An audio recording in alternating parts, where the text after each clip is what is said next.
Today we have a really common problem for the Whirlpool top-loading washing machine where it won't spin, it won't drain. When you press down here where the lid switch is supposed to go, it might start working. So we're going to unplug it and we're going to fix the lid switch. Here's what it looks like. It's pretty easy, just take you a couple minutes. You just need a couple of zip ties or cable ties to fix it. It only cost a few cents.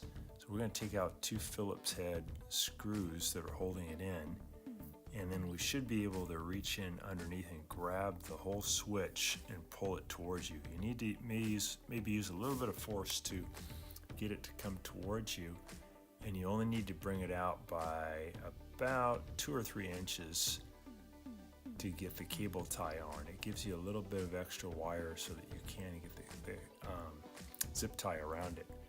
Some of these have a metal plate that is underneath the part that's pushed down that activates it, and the metal plate should be removed before you put on the zip ties.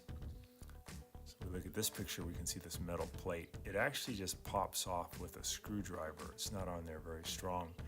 These lid switches are two plastic parts that are glued together, and sometimes they fall apart, and that's what the zip tie helps us to secure it. So I'm going to use a flathead screwdriver to pry off that metal plate because I don't need it. It's not really going to help me. It's just going to get in the way of the zip ties. And you could fix this with one zip tie, but I recommend using 2. So here's how we're going to pry that off. There we go. That's the metal piece. Get that out of the way.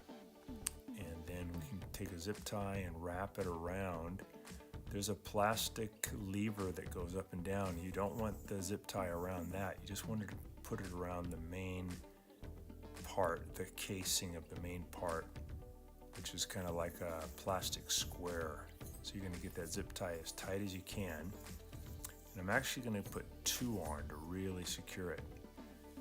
Some people have criticized that this video just is a temporary fix, but this in fact makes the switch much stronger than it was from the factory. The factory is just glued together, but this is a mechanical connection, so this is really strong. These are really good washing machines. They tend to last over 20 years, but their lid switches are kind of the Achilles heel. They don't last as long, but they are really easy to fix.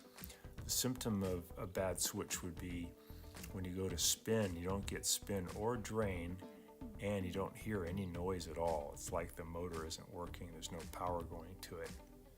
But the machine will agitate, but it won't spin and it won't drain. So I'm using pliers to pull that zip tie really tight. I'm going to cut off the extra part. You can use a razor blade, or I'm using these diagonal pliers to just snip off the extra part. And now I can reach in and put that switch back in, and I'm going to lift up a little bit so I can line up these holes here where the screws go in and line them up with the holes in the switch. I'm going to put those Phillips head screws back in.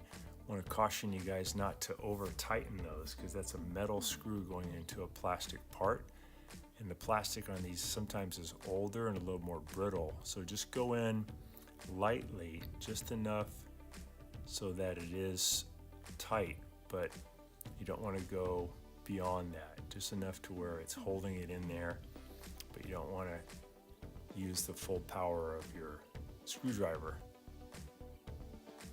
And now this little pin right here is going to go down, and that's going to activate the switch. We'll plug it in, give it a test.